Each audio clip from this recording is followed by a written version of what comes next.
तो हेलो दोस्तों, कैसे हैं आप? आई होप अच्छे होंगे। आज की इस वीडियो में हम बात करने वाले हैं नेटफ्लिक्स पर हाल ही में आई zombie horror series all of us are dead की उन हिडन डिटेल्स के बारे में जो देखते वक्त शायद आपसे मिस हो गई। साथ ही हम आपको इससे रिलेटेड कुछ ऐसी इंटरेस्टिंग थ्योरीज भी बताएंगे जो हमें इसके पार्ट 2 के बारे में काफी सारे हिंट देती हैं। तो चलिए बिना ज्यादा टाइम वेस्ट किए वीडियो को शुरू करते हैं। और हाँ, वीडियो शुरू होने से पहले आप ये जान लीजिए कि इस वीडियो में आगे काफी सारे स्पॉयलर्स हैं, इसलिए अगर आपने ये सीरीज अब तक नहीं देखी है तो आप हमारा एक्सप्लेनेशन भी देख सकते हैं। लिंक आपको डिस्क्रिप्शन में मिल जाएगा। तो चलिए स्टार्ट करते हैं हमारी फर्स्ट डिटेल के साथ।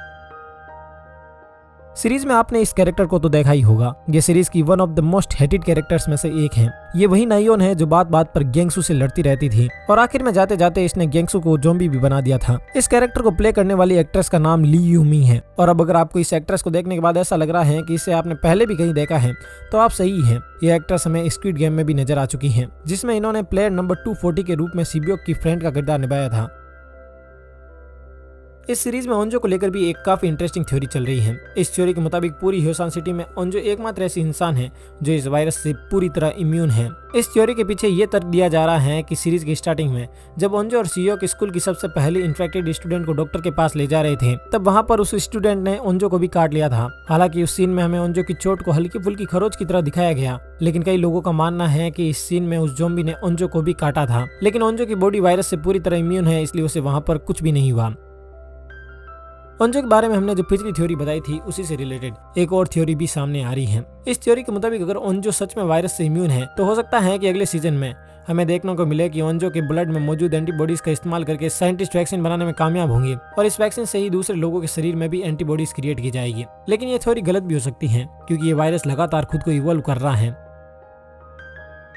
जैसा कि हमने इस सीरीज में देखा है कि इसमें दो तरह के ज़ॉम्बीज थे। पहले तो वो जो कंप्लीट ज़ॉम्बी थे और दूसरा वो जो हाइब्रिड या हाफ भी थे। हाइब्रिड या हाफ भी उन ज़ॉम्बीज को कहा जाता है जो कंप्लीटली तो ज़ॉम्बी नहीं थे, लेकिन उनमें ज़ॉम्बीज की कई सारी क्वालिटीज थी। पहले तो पूरी सीरीज में मेनली हमें ये दो तरह के ज़ॉम्बीज ही दिखाए जाते हैं, लेकिन आखिर में जाते जाते ये वायरस खुद को इवॉल्व करने लगता है और हम नए तरह के ज़ॉम्बीज भी देखते हैं। जैसे लास्ट में जब इन स्टूडेंट्स के साथ की ही एक लड़की इन्फेक्ट हो जाती है तो उसके बॉडी में जो चेंजेस होते हैं वे दूसरे ज़ॉम्बीज की तरह ना होकर काफी अलग थे। जैसे इस लड़की के चेहरे पर बबल्स बनने लगे थे जो कि दूसरे ज़ॉम्बीज के चेहरे पर नहीं थे। साइंस टीचर ली ने भी कहा था कि ये वायरस लगातार खुद को बदलकर इवॉल्व करता रहता है। ये सीरीज एक वेब कॉमिक से इंस्पायर्ड है जिसका टाइटल भी इस मूवी के टाइटल के जैसा ही है। हालांकि इस वेब कॉमिक की थीम भी वही थी जो इस सीरीज की है, लेकिन इसे अच्छा बनाने के लिए इसमें कई सारे बदलाव भी किए गए। इस वेब कॉमिक से जुड़ी एक इंटरेस्टिंग बात यह भी है कि इस वेब कॉमिक में खून खराबा काफी कम था, इसलिए इसके राइटर ने डायरेक्टर ली से ये रिक्वेस्ट की कि वे अपनी सीरीज में खून खराबा थोड़ा ज्यादा दिखाए। इस सीरीज में आपने ग्विनाम और च्योंगसान की दुश्मनी को तो देखा ही होगा। अगर सीरीज में कोई दो सबसे बड़े दुश्मन है तो वो यही है। लेकिन क्या आप जानते हैं कि रियल लाइफ में ये दोनों बहुत ही खास दोस्त हैं। ये दोनों बचपन से ही एक दूसरे के साथ हैं और एक्टिंग करियर में भी इन्होंने एक दूसरे का काफी सपोर्ट किया। इस शो के ज्यादातर कैरेक्टर हाई स्कूल स्टूडेंट्स हैं, इसलिए शो में इन सभी की एवरेज एज 18 से 20 साल है। लेकिन इन कैरेक्टर्स को प्ले करने वाले एक्टर्स की रियल एज जानकर आप हैरान रह जाएंगे। सुयोक और नामरा की एज है 22 साल, च्योंगसान 20 साल के हैं, ग्विनाम 23 के, युंजू 28 की और नायोन 27 साल की हैं। इन स्टूडेंट्स में से एक स्टूडेंट की एज तो 33 साल भी है, लेकिन सीरीज में ये इतने बड़े नहीं दिखते। इस सीरीज में सिर्फ एक ही एक्ट्रेस ऐसी है जिसकी एज 18 साल है और वो है ओंजो। और ओंजो इन सभी में से एकमात्र ऐसी है जो शूटिंग के दौरान स्कूल भी जाती थी। सीरीज में आपने लाइब्रेरी वाला ये सीन तो देखा ही होगा। ग्विनाम और च्योंगसान की फाइट वाला ये सीन ब्रेड टेकिंग सीन था, लेकिन क्या आपको पता है कि इस सिंगल सीन को शूट करने में 4 दिन से भी ज्यादा का वक्त लगा। इस सीन में कई सारी एरोबेटिक्स और कैमरा टेक्निक्स हैं, इसलिए ऑब्वियस सी बात है कि इस सीन को शूट होने में बहुत लंबा वक्त लगा। इस सीरीज में च्योंगसान उन चुनिंदा कैरेक्टर्स में से एक हैं जो लोगों द्वारा बहुत पसंद किया गया और पर्सनली मेरा भी ये फेवरेट कैरेक्टर है। लेकिन लास्ट में जिस तरह से च्योंगसान का अंत होता है वो हम सभी के लिए काफी सैड था। लेकिन कुछ लोगों का मानना है कि च्योंगसान अभी भी जिंदा है, क्योंकि हम ये तो जानते हैं कि लास्ट में फाइट के दौरान ग्विनाम ने च्योंगसान को काटा था।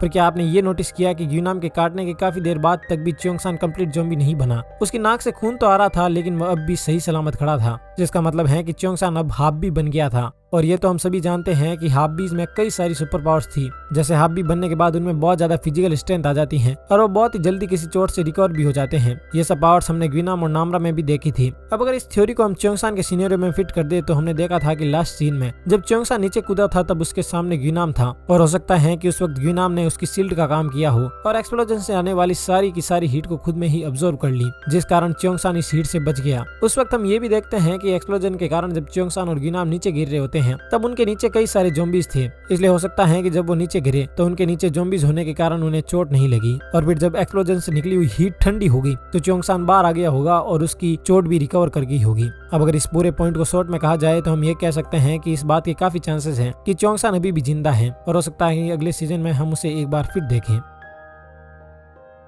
ऑन स्क्रीन तो ये सीरीज दर्शकों से लेकर क्रिटिक्स तक हर किसी को काफी पसंद आई, लेकिन जितनी ये सीरीज ऑन स्क्रीन मजेदार है उतनी ही मजेदार इसके बिहाइंड द सीन्स भी हैं। जैसे इसके डायरेक्शन के टाइम डायरेक्टर ली इसे रियलिस्टिक फील देना चाहते थे, इसलिए उन्होंने इसके लिए सेट पर ही स्कूल के लिए एक 4 स्टोरी बिल्डिंग भी खड़ी कर दी। इसके अलावा इसमें कई सारे सीन ऐसे थे जहां पर सैकड़ों एक्टर्स को एक साथ काम करना था, और ऐसा ही एक सीन कैफेटेरिया वाला सीन था। आमतौर पर इस तरह के सीन के दौरान डायरेक्टर और कैमरामैन को काफी मशक्कत करनी पड़ती है, लेकिन यह सीन सिर्फ एक ही टेक में कंप्लीट हो गया, जो कि बहुत बड़ी बात है। और मजेदार बात तो ये है कि इस सीन के टाइम डायरेक्टर ने एक्टर्स को फ्री हैंड दे दिया, यानी कि वो जैसी मूवमेंट करना चाहते थे उन्हें वैसी मूवमेंट करने दी।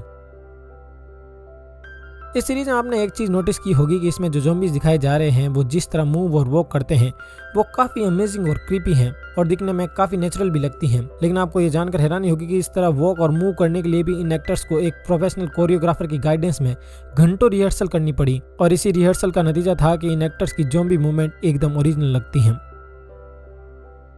इस पूरी स्टोरी में ज़ॉम्बी एपोकलिप्स के पीछे जो सबसे बड़ा जिम्मेदार था वो था साइंस टीचर ली। उस वक्त ली ही एकमात्र ऐसा आदमी था जो इस वायरस के बारे में सब कुछ जानता था, और इसलिए पुलिस वाले उसे प्रोटेक्ट करने की काफी कोशिश करते हैं। लेकिन जब पुलिस स्टेशन पर ज़ॉम्बीज अटैक कर देते हैं तो ली भी इन्फेक्ट हो जाता है और वो भी ज़ॉम्बी में कन्वर्ट हो जाता है। लेकिन एक बार आप ली के इस सीन को दोबारा देखिए, इसमें आप देख सकते हैं कि ज़ॉम्बी बनने के बाद भी ली की ज़ॉम्बी मूवमेंट दूसरे ज़ॉम्बी से काफी अलग है, वो दिखने में हावी भी नहीं लग रहा है। इसलिए हो सकता है कि ली के अंदर के वायरस ने खुद को इवोल्व कर लिया होगा, जिस कारण वो नए तरह का ज़ॉम्बी बन गया था, और हो सकता है कि अगले सीजन में हम ली को एक बार फिर से देखें।